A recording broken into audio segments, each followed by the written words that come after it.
अनन्ताय नमः।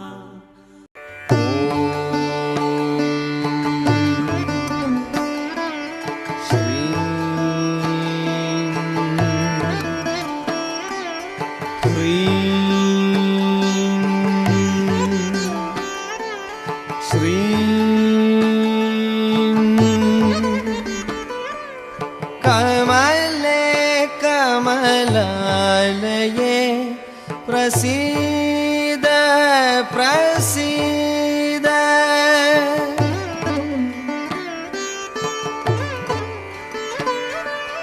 सकल सौभाग्यं देहि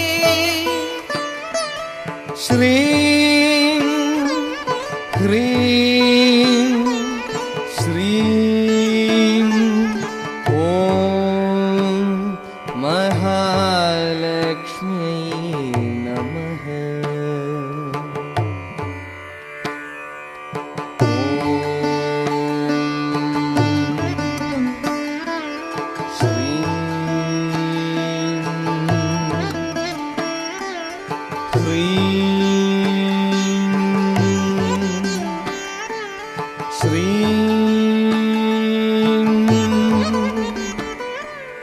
कमले कमलालये प्रसीद प्रसीद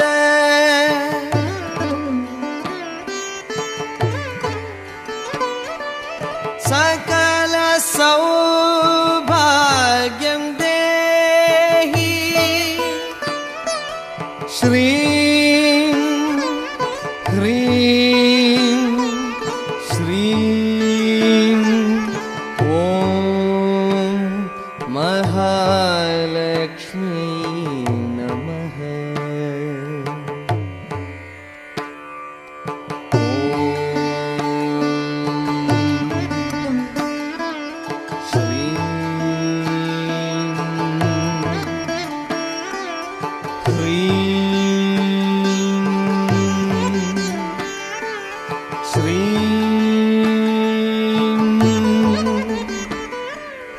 कमले कमलालये प्रसीद प्रसीद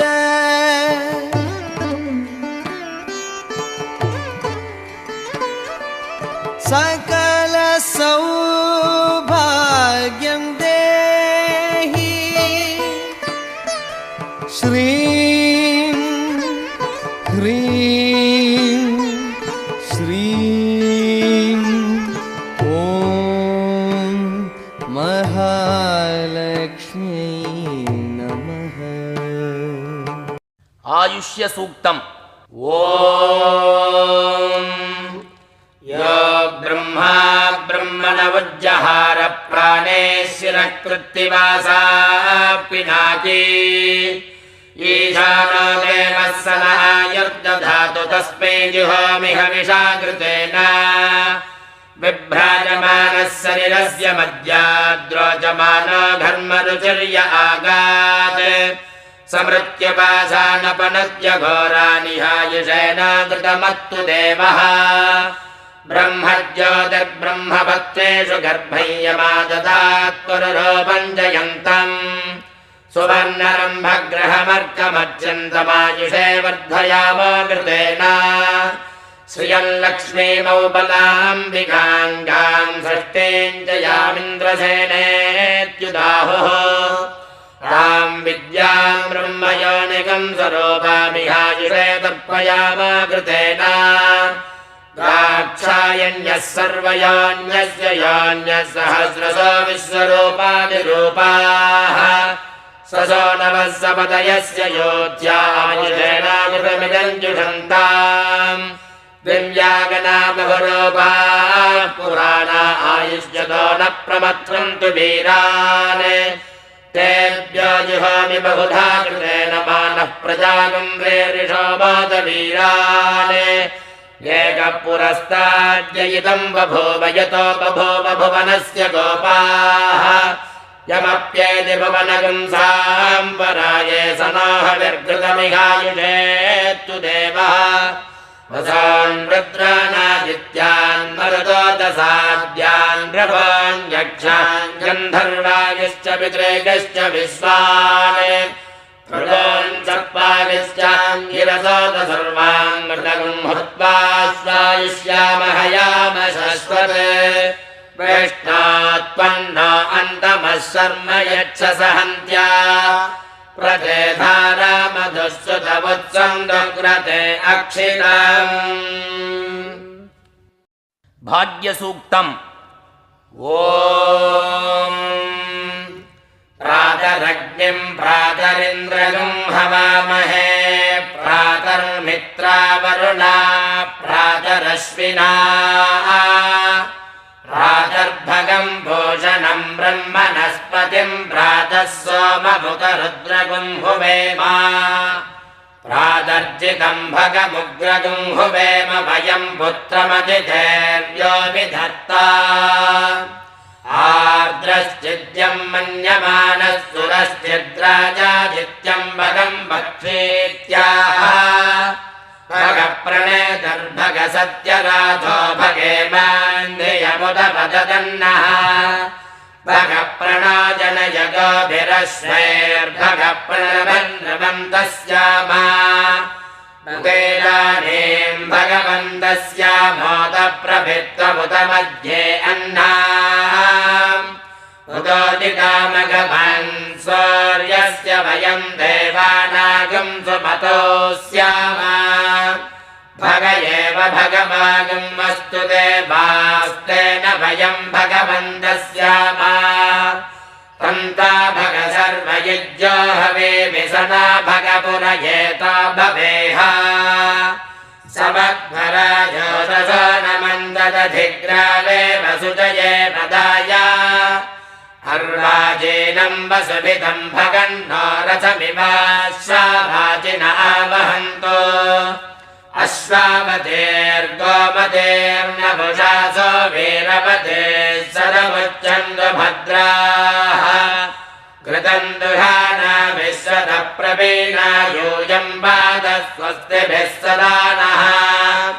यो वाग्ने भागिनगं सन्तमथा भागं चिकीर्षति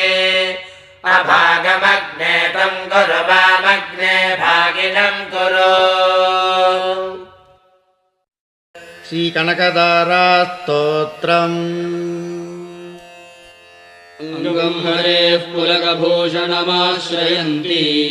भृङ्गाङ्गनेव मुकुलाभरणं तमालम् अङ्गीकृताखिल विभूतिरपाङ्गलीला माङ्गल्यदास्तु मम मङ्गलदेवतायाः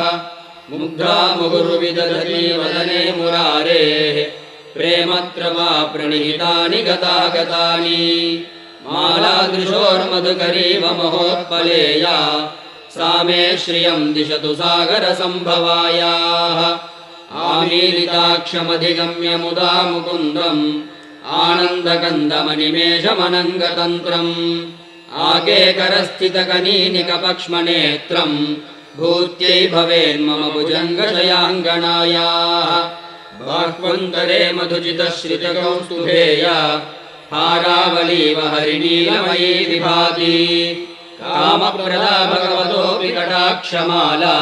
कल्याणमावहतु मे कमलालयायाः कालाम्बुदालिललितो रसिकैटभारे धाराधरे स्फुरति या तडिदङ्गनेव मातुः समस्तजगतां महनीयमूर्तिः भद्राणि मे दिशतु भार्गवनन्दनायाः प्राप्तं पदं प्रथमतः खलु यत्प्रभावात् माङ्गल्यभाजि मधुमाथिनि मन्मथेन मय्यापतेत्तदिह मन्थरमीक्षणार्धम् मन्दालसं च मकरालय कन्यकायाः विश्वामरेन्द्रपदविभ्रमदानदक्षम् आनन्दहेतुरधिकं मुरविद्विषोऽपि ईशन्निशीततु मयि क्षणमीक्षणार्धम् इन्दीवरोदरसहोदरमिन्दिरायाः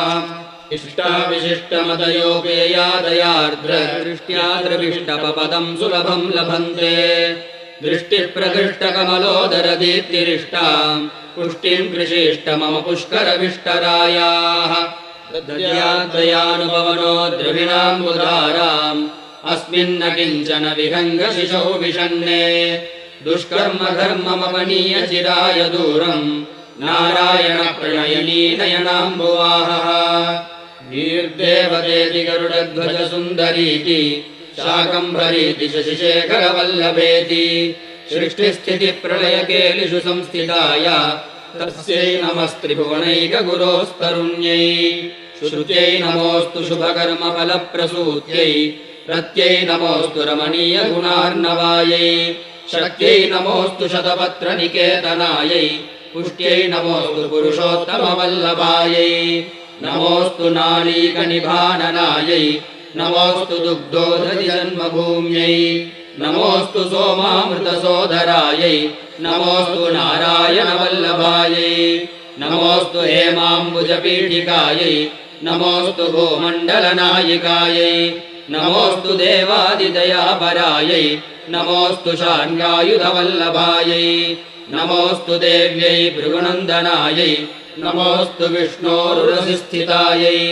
नमोऽस्तु लक्ष्म्यै कमलालयायै नमोऽस्तु दामोदरवल्लभायै नमोऽस्तु कान्त्यै कमलेक्षणायै नमोऽस्तु भूत्यै भुवनप्रसूत्यै नमोऽस्तु देवादिभिरर्चितायै नमोऽस्तु नन्दात्मजवल्लभायै सम्पत्कराणि सकलेन्द्रियनन्दनानि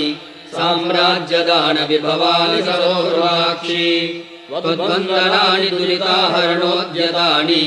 मामेव मातरनिशं कलयन्तु मान्ये यत्कटाक्षसमुपासनाविधिः सेवकस्य सकलार्थसम्पदः सन्तनोति वचनाङ्गमानसैः त्वां मुरारिहृदयेश्वरीं भजे सरसिजनिलये सरोजहस्ते धवलतमांशुगन्धमाल्यशोभे भगवति हरिवल्लभे मनोज्ञे त्रिभुवनभूतिकरिप्रसीद मह्यम् दिग्रस्तिभिः कनककुम्भमुखावसृष्टः सर्वाहिनी विमलचारुजलाप्लुताङ्गीम् प्रातर्नमामि जगताम् जननीमशेषलोकाधिनाथगृहिणीममृताभिपुत्रीम् कमले कमलाक्षवल्लभे त्वम् करुणापूरतरङ्गितैरवाङ्गैः अवलोकय मामकिञ्चनानाम् प्रथमम् पात्रम् अकृत्रिमम् दयायाः स्तुवन्ति ये स्तुतिभिरमीभिरन्वहम् त्रयीमयीम् त्रिभुवनमातरम् रमाम् गुणाधिका गुरुतरभाग्यभागिनः भवन्ति ते भुवि बुधभाविताशयाः आशीर्वाद मन्त्रम्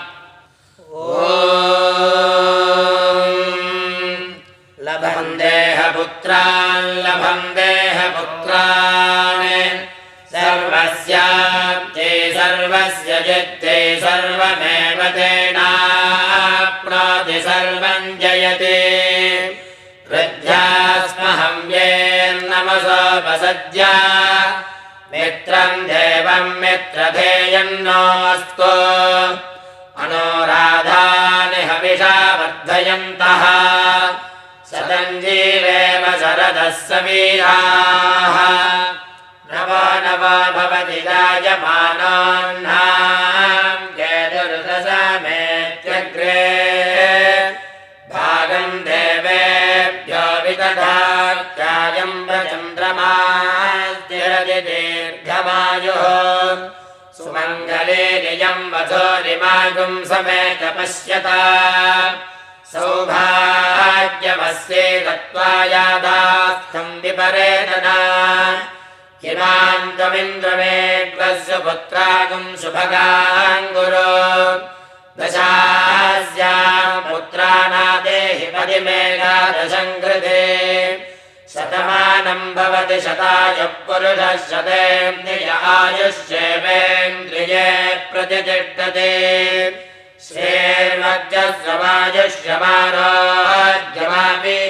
श्रेर्मज्जस्रवायुष्यमारोग्यमापिधाक्षोभमानं महीयते धान्यं धनं पशुं बहुपुत्रलाभं शतसंवत्सरं दीर्घमायुः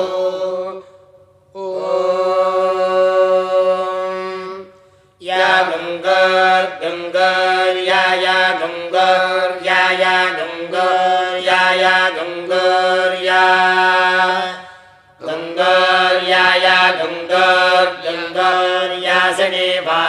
यासिने वाले या गुंगोर गुंगोर यासिने वाली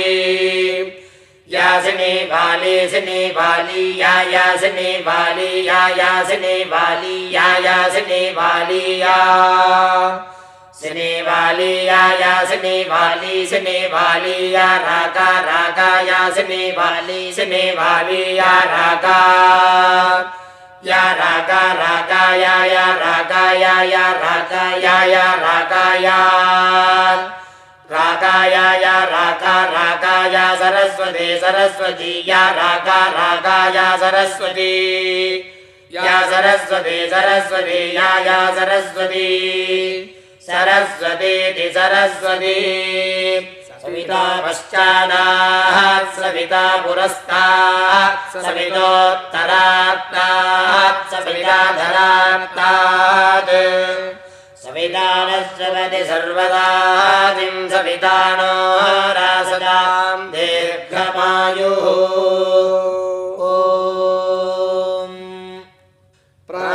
प्रादार्यदारि प्रप्रादार्यग्ने अग्ने अदारि प्रप्रादार्यग्ने अदार्यग्ने अग्ने तार्यदार्यग्ने प्रतरां प्रतरामग्ने अदार्यदार्यग्ने प्रतराम् अग्ने प्रतरां प्रतरामग्ने अग्ने प्रतरान्नः प्रतरामग्ने अग्ने प्रतरान्नः प्रतरान्नः प्रतरां प्रतरान्न आयुरायुर्न प्रतरान्न आयुः प्रतरामिति प्रतराम् न आयुरायुर्न आयुः आयुरित्यायुः सगम्भस्य लाभक्तिशिरिन्द्रियाणि अङ्गान्यात्मन् विषजातदश्विना आत्मानमङ्गे समधा सरस्वती इन्द्रस्य रूपकं शतमानमायुः ओ